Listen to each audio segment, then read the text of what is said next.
सुल्तान जलाल उद्दीन ख्वारिज़्म और चंगेज़ खान। चंगेज़ खान को जिंदगी में 2 बड़ी जंगों और 7 छोटी झड़पों में शिकस्त हुई। हर बार मदे मुकाबिल एक ही था, सुल्तान जलाल उद्दीन ख्वारिज़्म शाह। चंगेज़ खान ने सिर्फ एक ही दुश्मन को बहादुरी पर खराज तहसीन पेश किया था, वो जलाल उद्दीन था। नूर उद्दीन कोरलाख ने दुरुस्त कहा था, सुल्तान जलाल उद्दीन मुस्लिम दुनिया का फिदिया था।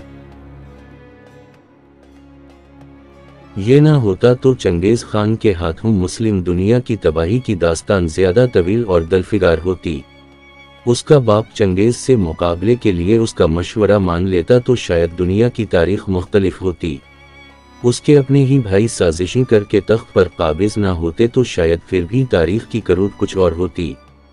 कैसा इंसान था, तख्त भाइयों के पास छोड़कर जंगल को निकल गया कि सल्तनत किसी और आमाइश में ना पड़ जाए।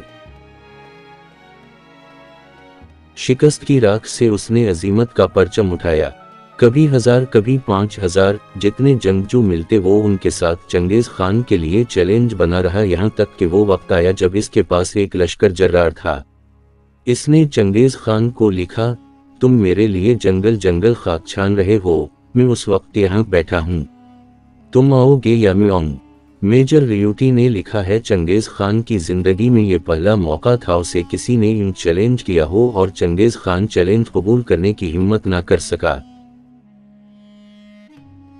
इसे मालूम था अगर सुल्तान जलाल उद्दीन ख्वारिज़्म यूं ललकार रहा है तो शेर के मुंह में सर देना हिकमत नहीं। ये मेरे अल्फाज नहीं, चंगेज़ खान के इस तज़ब्ज़ुब की ये कहानी अमीर अत्ता ने सदियों पहले लिख दी थी।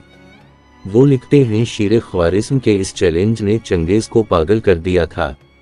वो सुबह से शाम लश्कर की तैयारियों पर सिर्फ करने लग गया, लेकिन फिर भी उसे तसल्ली नहीं हो रही थी कि क्या वो सुल्तान जलाल उद्दीन ख्वारिज़्म का मुकाबला करने को तैयार है या अभी कुछ कमी रह गई है। इसे मालूम था ललकारने वाला कौन है।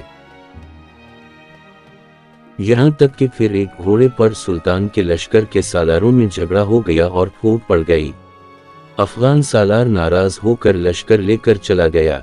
अमीर अता लिखते हैं, सुल्तान जलाल उद्दीन ख्वारिज़्म को खबर हुई तो भागकर खेमे से बाहर आया, उनकी मन्नतें की, रोया कि ऐसा ना करो, मुसलमानों के मुस्तकबिल का ख्याल करो, लेकिन कुदरत को शायद यही मंजूर था। लश्कर आधा रह गया। चंगेज़ खान तो गोया उसी मौका के इंतजार में था। बाकी तारीख है। आखिरी बड़ी लड़ाई दरियाए सिंध के किनारे हुई जब साजिशों और दाखिली झगड़ों से निढाल सुल्तान जलाल उद्दीन ख्वारिज़्म 30,000 पनाह गज़ीन, 3,000 घोड़सवारों और 500 के करीब मुहाफिजों के साथ हिंदुस्तान जा रहा था कि चंगेज़ खान 2 लाख के लश्कर के साथ आन पहुंचा।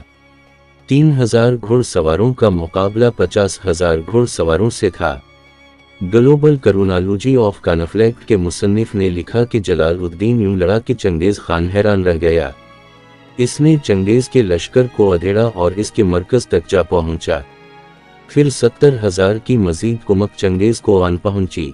जख्मों से निढाल सुल्तान घेरे में आ गया तो चंगेज़ ने हुक्म दिया उसे जिंदा गिरफ्तार करके पेश किया जाए। सुल्तान के सामने चंगेज़ था और पीछे दरियाए सिंध।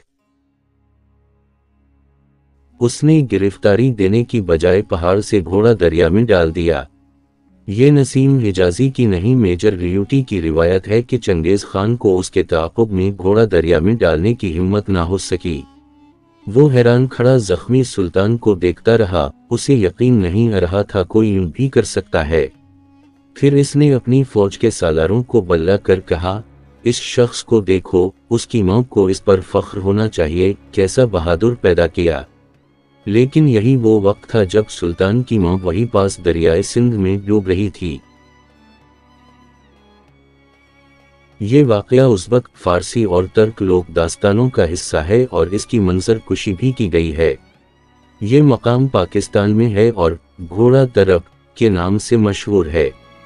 लोग देखते हैं और यकीन नहीं करते कि कोई यहाँ पहाड़ से सीधा नीचे दरिया में घोड़ा कैसे डाल सकता है।